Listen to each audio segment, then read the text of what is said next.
Dr. Donna Nelson, chemist. Chemistry is everywhere you look. When you strike a match, the way a cake rises in the oven, or when a bicycle begins to rust if you leave it out in the rain. All of this happens because of chemical reactions, when two or more molecules interact and something happens. In my work as a physical organic chemist, I study the rate and speed of chemical reactions, and then I compare and contrast them. Sometimes I will modify one of the molecules to see if it changes and how quickly the reaction occurs. For example, a fireworks display is a complex series of chemical reactions. The colors in fireworks are made up of many different chemicals combined together to react with heat and energy. The amount of heat and energy applied will change the way the colors of fireworks look. In addition, by varying the amount of chemicals responsible for a particular color, you can make different shades, so basic red could become maroon or pink. Just like the many chemical ingredients in fireworks, there are many chemical ingredients that make up things we use every day, from medicine to laundry soap. Every single one of these chemicals needs to be tested and retested to see their reactions in many different types of situations. The people that develop new things like soap and medicine are called synthetic chemists.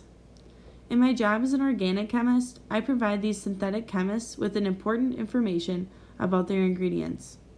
Thus, my work contributes to make sure that all of the ingredients of a new product work well together. The work I do is very exciting, and some days it feels like a big brain teaser. As a kid, I always loved brain teasers. Although this might have been the first clue that I was going to be a scientist, I always thought I was going to be the town doctor just like my father. I grew up in the small town of Eufaula, Oklahoma, and at times my father was the only doctor around. I remember once when we came home from a movie, we saw people sitting on our lawn waiting for us. There had been an accident, and because the closest hospital was 30 miles away, the injured people were taken to our house. My father found the life as a small town doctor challenging. He never said I couldn't do it, but he and my mother supported my other interests like math and science. With my parents' encouragement, I went to the University of Oklahoma, where I decided to major in chemistry. In Eufaula, almost everybody is at least some part Cherokee, Chickasaw, or Creek. So going to a big university where there were barely any Native Americans was a big shock.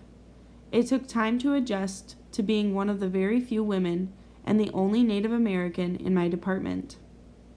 I survived by being quiet in school, but very persistent. When I decided to go to graduate school at the University of Texas at Austin, people laughed at me. They said, "You go to graduate school?" I learned to ignore their comments and have confidence in myself. I graduated with my PhD in chemistry in 1980. After doing research at Purdue University, I went back to the University of Oklahoma to become a professor of chemistry. I am still the only Native American and one of the only 3 women in my whole department, but I am no longer quiet. I work very hard to educate people about the status of women and minorities in the sciences at universities around the country. I have learned persistence and confidence are the keys to success, and that speaking the truth, even if it is hard for people to hear, helps everyone.